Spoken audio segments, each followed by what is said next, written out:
Circle या चॅप्टरमध्ये 3.4 exercise नंतर जो पोर्शन आहे तो आपला डिलीट झालेला आहे यावर्षीसाठी, त्याच्यामुळे तो आपल्याला घ्यायची गरज नाही. तर आपण प्रॉब्लेम सेटकडे येऊ. तर हे पहिल्यांदा MCQ घेतो. तुमचे MCQसुद्धा आपल्याला जरा सोडूनच घ्यायला लागतील, समजावून घ्यावे लागतील. तर बघा, एक एक MCQ समजावून सांगतो मी तुम्हाला. 2 सर्कल्स आहेत of radii 5.5 centimetre and 3.3 centimetre respectively touch each other. हे नुसतं टच करता एकमेकांना, एक्सटर्नली की इंटरनली आपल्याला दिलं नाही. व्हॉट इज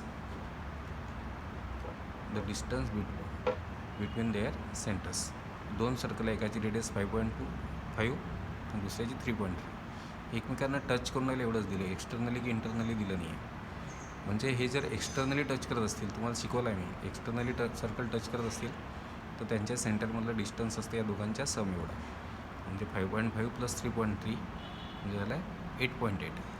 हे जर इंटरनली टच करत असतील, if 2 circles touch each other internally, then distance between their centres is equal to the difference of their radii. हे मी तुम्हाला शिकवलेलं आहे. जर हे इंटरनली टच करत असतील तर यांच्या सेंटरमधलं डिस्टन्स जे आहे ते असेल या 2 रेडायच्या डिफरन्स एवढं, म्हणजे 2.2 सेंटीमीटर.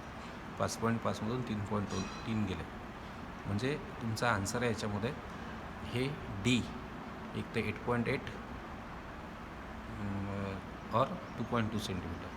कारण इथे टच ईच अदर म्हटलेलं आहे, एक्सटर्नली किंवा इंटरनली स्पेशली मेन्शन केलं नाही आहे. त्याच्यामुळे आपल्याला हे 2 आन्सर घ्यावे लागतील. जर एक्सटर्नली टच करतील तर त्यांच्या सेंटरमधलं अंतर रेडायच्या सम एवढं, आणि इंटरनली टच करत असतील तर सेंटरमधलं डिस्टन्स रेडायच्या डिफरन्स एवढं. तर हा पर्याय तुमचा लागू होतो इथे. नंतर 2 circles intersect each other such that each circle passes through the centre of other. He figure काढल्यावर तुमच्या लक्षात येईल. 2 सर्कल एकमेकांना इंटरसेक्ट करतात आहे, म्हणजे छेदतात आहे, असे की each circle passes through the centre of other if the distance between their centres is 12. What is the radius of each circle. हे 2 सर्कल्स कसे आहेत तर बघा, 2 सर्कल्स असे आहे की हा पहिला सर्कल असेल,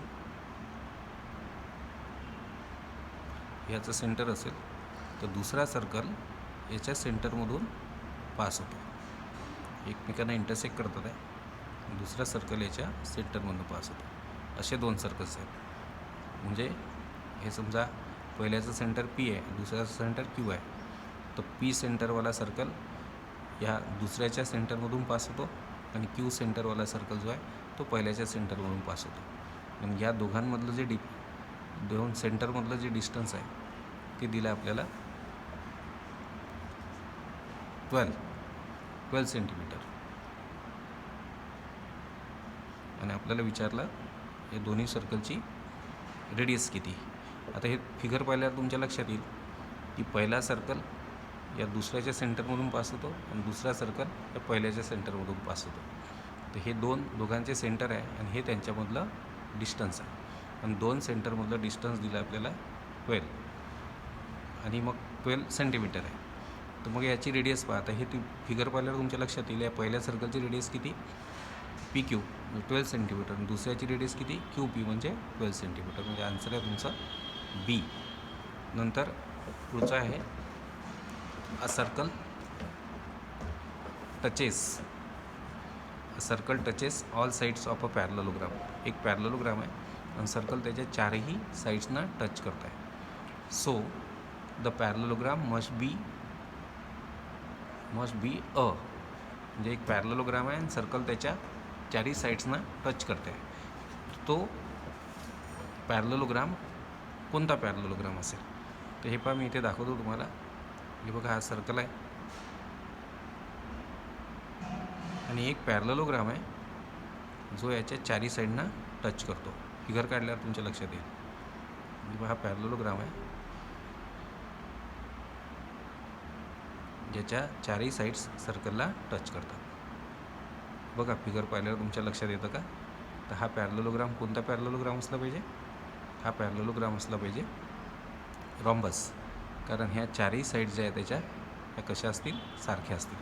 हा स्क्वेअर पण असू शकतो, कारण तुम्हाला माहीत आहे स्क्वेअरसुद्धा पॅरलेलोग्राम असतो. हे पहा सर्कल आहे आणि हा एक क्वाड्रिलॅटरल काढतो मी. पायाच्या चारही साईड्स ज्या आहेत त्या सर्कलला टच करतात. हे बघा, म्हणजे सर्कल जर पॅरलेलोग्रामच्या चारही साईड्सना टच करत असेल तर तो रॉम्बस असू शकतो, आणि सर्कल जर पॅरलेलोग्रामच्या चारही साईड्सना टच करत असेल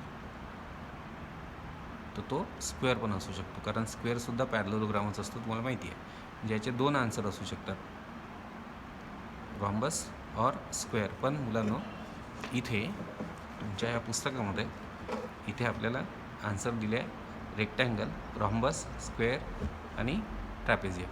तर ट्रॅपेझियम आणि रेक्टँगल हे आन्सर तर आपले नक्कीच नाही आहे. रेक्टँगलच्या चारही साईडला सर्कल स्पर्श करत नाही, आणि ट्रॅपेझियमच्या सुद्धा चारही साईडना सर्कल स्पर्श करत नाही. उत्तर आहे रॉम्बस किंवा स्क्वेअर. तर याच्यापैकी इथे चुकलेलं आहे पर्याय असं मला वाटते. रॉम्बस अँड स्क्वेअर असं उत्तर पाहिजे होतं. तर रॉम्बस आणि स्क्वेअर वेगवेगळं दिलं आहे. तर माझ्या मते मग जास्त प्रॉपर जर आपल्याला उत्तर लिहायचं असेल तर आपण लिहू रॉम्बस, कारण हा पॅरलेलोग्राम आपण कन्सिडर करू जो हा असा पॅरलेलोग्राम आहे की सर्कल याच्या चारही साईडना स्पर्श करते आहे. तर हा पॅरलेलोग्राम कोणता पॅरलेलोग्राम असेल तर तो आपण जास्त योग्य उत्तर लिहू रॉम्बस. स्क्वेअर पण उत्तर असू शकते असं मला वाटतं, पण रॉम्बस उत्तर जास्त योग्य तुम्ही लिहू शकता. नंतर लेंथ ऑफ टँजंट सेगमेंट इथं प्रॉब्लेमच आहे. Length of tangent segment drawn from a point which is at a distance of 12.5 centimetre from the centre of a circle is 12 centimetre. Find the diameter of the circle. हे प्रॉब्लेमच आहे, figure काढल्याशिवाय तुम्हाला करता येणार नाही. हे बघ, सर्कल आहे, याचं सेंटर आहे समजा ओ, नंतर हा पॉईंट आहे. या पॉईंटमधून सर्कलला काढलेला हा जो टँजंट सेगमेंट आहे याची लांबी आहे 12 सेंटीमीटर, आणि या सेंटरपासून या पॉईंटचं डिस्टन्स आहे 12.5 सेंटीमीटर. जे लेंथ ऑफ गणित म्हणते length of tangent segment drawn to the circle from a point at a distance of 12.5 centimetre from the centre of the circle is 12 centimetre. म्हणजे एक पॉईंट आहे तो सर्कलच्या सेंटरपासून 12.5 सेंटीमीटर अंतरावर आहे, आणि त्या पॉईंटपासून सर्कलला जो टँजंट सेगमेंट काढला आहे याची लांबी आहे 12 सेंटीमीटर. तर सर्कलचा डायमीटर विचारला. तर हे पहिले ही फिगर करू आपण. तुम्हाला माहीत आहे टँजंट आणि पॉईंट ऑफ कॉन्टॅक्टवरची रेडियस ही टँजंटला परपेंडिक्युलर असते. तर हे समजा ए घेतो, हा बी घेतो. तर हे ओ बी आहे 12.5 आणि ए बीची लांबी आहे 12. आपल्याला काढायची आहे ओ ए पहिले रेडियस काढून मग आपण याचा डायमीटर काढू. तर पायथागोरस थेरम, हे पहा राईट अँगल आहे, हा पायथागोरस थेरम आपण याच्यामध्ये वापरू की O A square plus A B square equal to O B square. O A square equal to O A square plus A B square equal to O B square. आता O ए तर काढायची आहे तुम्हाला, A B माहिती आहे 12 आहे, आणि इथे 12.5. आता O A square equal to 12.5चा स्क्वेअर मायनस 12चा स्क्वेअर. आता ज्या संख्येच्या शेवटी 5 असतो, 125चा स्क्वेअर करतो मी. ज्या संख्येच्या शेवटी 5 असतो त्याचा स्क्वेअर पा कसा करायचा, पहिले 5चा स्क्वेअर करायचा 25, मग उरले 12. आता 12 आणि याच्या पुढचा नंबर 13, या दोघांचा प्रॉडक्ट करायचा. 13 दोन्ही 26, 13 1 13, 14 आणि 15, 156. आता इथे एका घरानंतर डेसिमल पॉईंट आहे, तर इथे 2 घरानंतर डेसिमल पॉईंट आहे. म्हणजे 12.5चा स्क्वेअर आला 156.25 मायनस 12चा स्क्वेअर आहे 144. आता 156.25मधून 144 मायनस करू आपण. 25.6मधून 4 गेले 2 राहिला, नंतर 5मधून 4 गेले 1 राहिला, नंतर 0, म्हणजे 12.25. आणि 12.25 याचा 12.25चा स्क्वेअर रूट लागेल आपल्याला. तर ही एक पेअर इकडची, ही एक पेअर इकडची. आता आता बघा 3 3 जार 9, 4 4 जार 16 होतात. याच्या 12च्या वर जातील, म्हणजे 3 राहिले. तर हा 25 डेसिमल पॉईंट नंतरची ही पेअर खाली घेतो. 25 तर इथे मला डेसिमल पॉईंट द्यावं लागेल. आता +3 करतो इथे, तर 6. आता इथे 5 आहे खाली, तर इथे 5चा भाग देऊ आपण. 5 5 जार 25, 2 आले. 5 6 जार 30 +2 म्हणजे 32, म्हणजे याला 0. म्हणजे स्क्वेअर रूट आपण काढू, दॅट इज इथे लिहू आपण OA स्क्वेअर इक्वल टू 12.25 आणि देअरफॉर OA इक्वल टू 3.5. दोन्ही साईडचे स्क्वेअर रूट घेतले. आता OA ही रेडियस आहे, आपल्याला पाहिजे डायमीटर, तर देअरफॉर डायमीटर असेल मग twice OA 2 × 3.5 equal to 7 centimetre. Answer असेल याच्यामध्ये सी आन्सर आहे. नंतर पुढे घेतो मी, if 2 circles are touching externally, 2 circle externally touch करून राहिले, how many common tangents of them can be drawn. 2 circles हे एकमेकांना एक्सटर्नली टच करतात आहे. हा एक सर्कल आहे समजा, हा दुसरा सर्कल आहे, हे एक्सटर्नली टच करून राहिले, तर त्यांना किती कॉमन टँजंट काढता येतात. तर 2 सर्कल जर असे एक्सटर्नली टच करत असतील तर आम्ही काढून दाखवतो. हे पहा, हा एक टँजंट झाला, हा दोन्ही सर्कलचा टँजंट आहे. हा दुसरा टँजंट झाला, हा सुद्धा दोन्ही सर्कलना टँजंट आहे. हा तिसरा,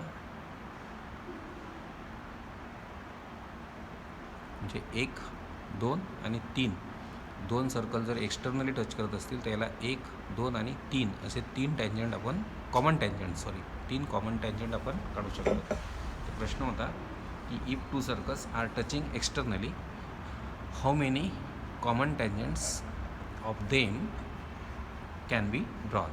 2 सर्कल एकमेकांना एक्सटर्नली टच करत असतील तर त्यांचे किती कॉमन टँजंट तुम्ही काढू शकता. उत्तर आहे 3.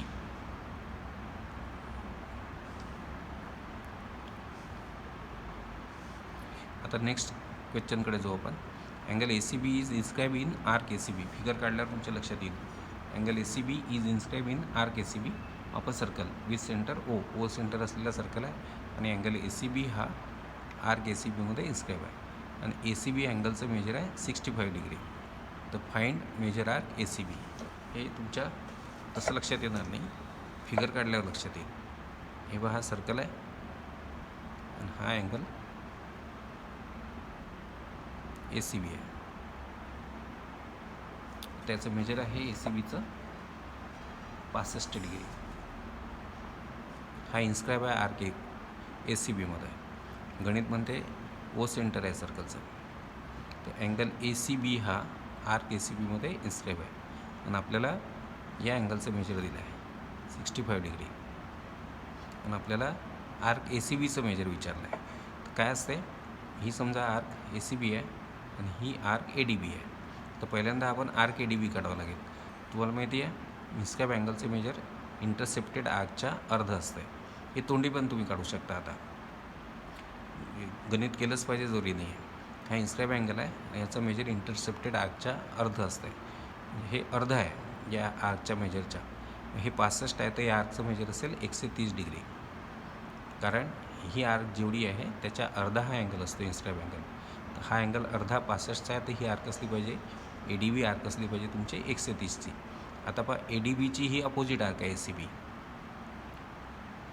आणि ही ACB जी अपोजिट आर्क आहे, या ACBचं मेजर आणि ADBचं मेजर या 2 आर्कची सम केली तर सर्कल भेटतो, आणि मग सर्कलच्या मेजरमधून म्हणजे 360मधून ADBचं मेजर मायनस केलं तर आपल्याला ACBचं मेजर भेटेल.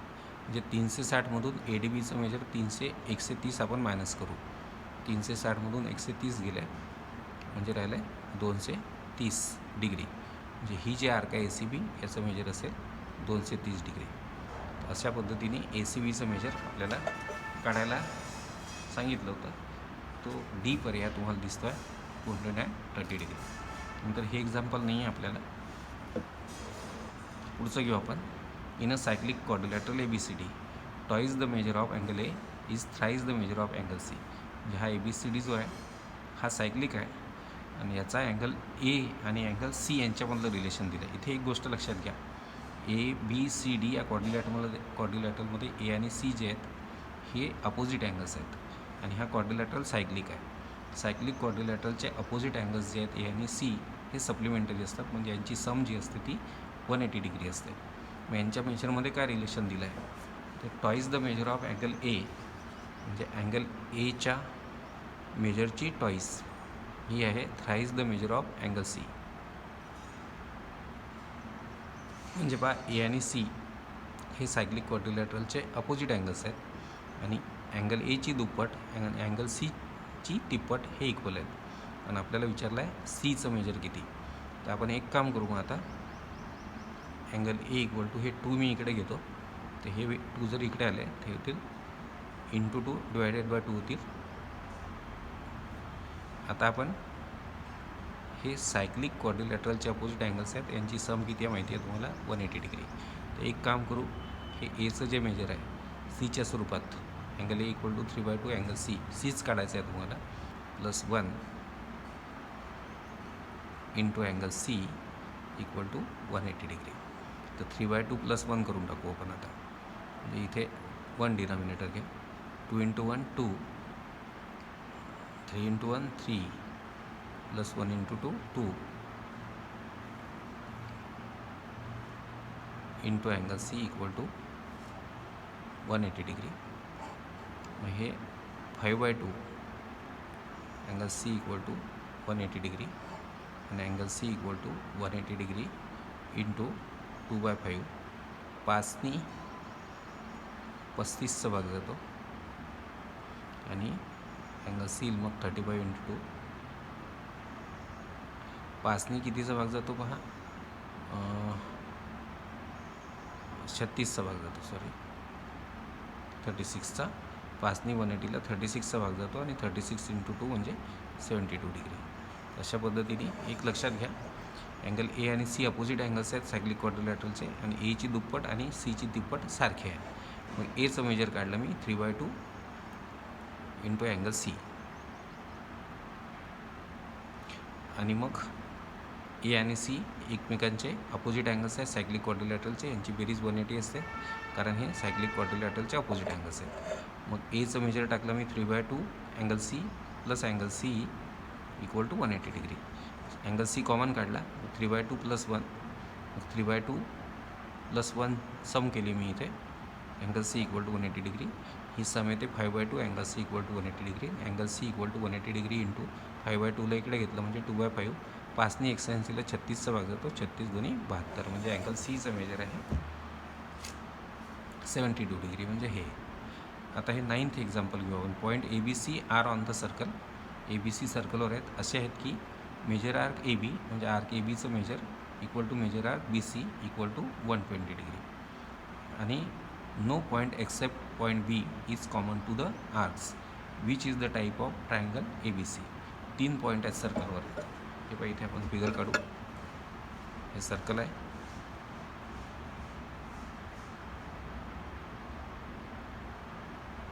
आणि सर्कलवर 3 पॉईंट आहेत, ए बी आणि सी. आता पुढे काय म्हणत आहे प्रॉब्लेम म्हणतो आहे measure arc A B equal to measure arc B C equal to 120 degree. ही जी आर्क ए बी आहे आणि ही जी आर्क बी सी आहे, या दोन्ही आर्कचं मेजर जे आहे ते इक्वल आहे. ते दोन्ही आर्कचं मेजर आहे 120 डिग्री. ही 120 डिग्रीची आर्क आहे ए बी आणि बी सी आर्कसुद्धा 120 डिग्रीचे. आता तुम्हाला माहिती आहे A B arc B C arc आणि ए सी आर्क मिळून सर्कल बनतो पूर्ण. मग ए बी आर्कचं मेजर 120 आहे, बी सी आर्कचं मेजर 120 आहे, तर मग ए सी आर्कचं मेजरसुद्धा किती असेल, 120 डिग्री असेल. कारण 3 आर्क मिळून सर्कल बनतो आहे, ए बी बी सी आणि ए सी. यात आर्कचं मेजर 120, याचं मेजर 120, म्हणजे या 2 आर्कचं मेजरची सम झाली 240 आणि मग ही उरलेली आर्क 120ची असेल. 240 आणि 120 म्हणजे 360 झाले. त्याचा अर्थ मग ह्या तिन्ही आर्क ज्या आहेत ह्या कॉन्ग्रुएंट आहेत. आणि तुला माहिती आहे आर्क जर कॉन्ग्रुएंट असतील तर त्यांचे कॉर्ड्ससुद्धा कॉन्ग्रुएंट असतात. मग ए बी आर्क नंतर बी सी आर्क आणि A C arc, A B arc B C arc आणि ए सी आर्क ह्या आर्क कॉन्ग्रुएंट आहे कारण तिन्ही आर्कचे मेजर्स सारखे आहेत. आर्क कॉन्ग्रुएंट आहे तर त्यांचे कॉड कॉन्ग्रुएंट असतील. ए बी आर्कचा कॉड ए बी, बी सी आर्कचा कॉड बी सी आणि ए सी आर्कचा कॉड ए सी, हे तिन्हीही कॉडसुद्धा कॉन्ग्रुएंट असतील. हे आहेत कॉड्स ऑफ कॉन्ग्रुएंट आर्क्स. हे तिन्ही कॉड कॉन्ग्रुएंट असतील तर यांच्यापासून बनलेला जो ट्रायंगल आहे हा असेल इक्विलॅटरल ट्रायंगल. तर बघा इथे उत्तर असेल, हे आहे ए, इक्विलॅटरल ट्रायंगल. आता आपण नेक्स्ट एक्झाम्पलकडे येऊ. ते एक्झाम्पल आपल्याला सांगते की seg xz is a diameter of a circle. Point y lies in the interior. How many of the following statements are true? म्हणजे एक सर्कल आहे, त्या सर्कलचा एक्स वाय हा डायमीटर आहे.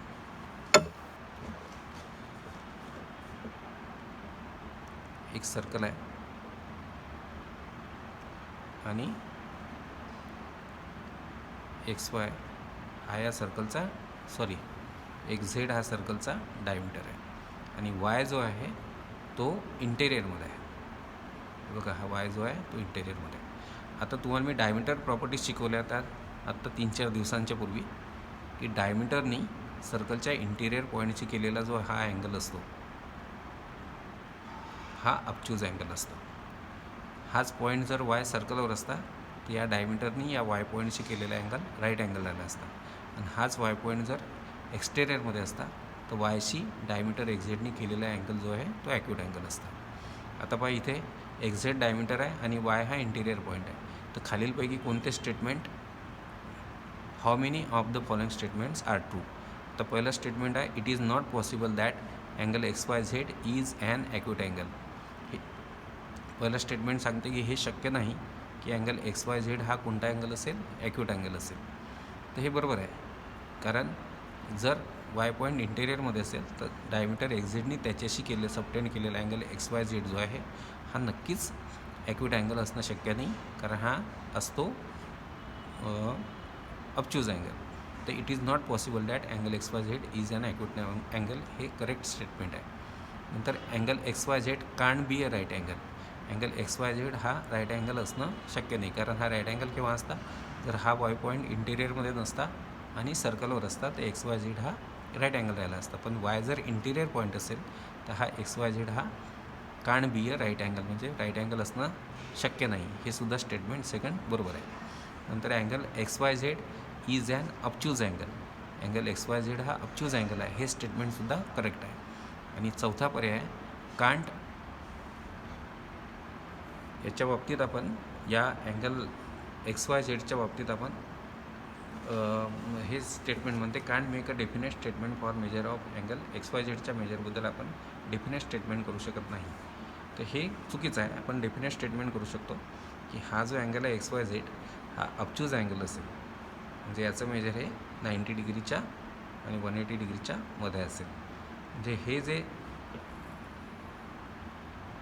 स्टेटमेंट आहे last, can't make a definite statement for measure of angle X Y Z, X Y झेडच्या मेजरबद्दल definite करू शकतो आपण डेफिनेट स्टेटमेंट की हा एक्स वाय झेड जो आहे हा अपच्यूज अँगल असला पाहिजे, म्हणजे याचं मेजर 90 डिग्री आणि 180 डिग्रीच्या मध्ये असलं पाहिजे, कारण हा पॉईंट इंटेरियरमध्ये आहे. म्हणून हे जे स्टेटमेंट आहे शेवटचं can't make a definite statement of major of angle X Y Z हे मात्र चुकीचं आहे. म्हणजे पहिलं, दुसरं आणि तिसरं हे 3 स्टेटमेंट करेक्ट स्टेटमेंट आहेत, म्हणजे ओनली 3 स्टेटमेंट्स आर ट्रू, असं या 10व्याचं आन्सर आहे. आता आपण पुढचे जे एक्झाम्पल्स आहेत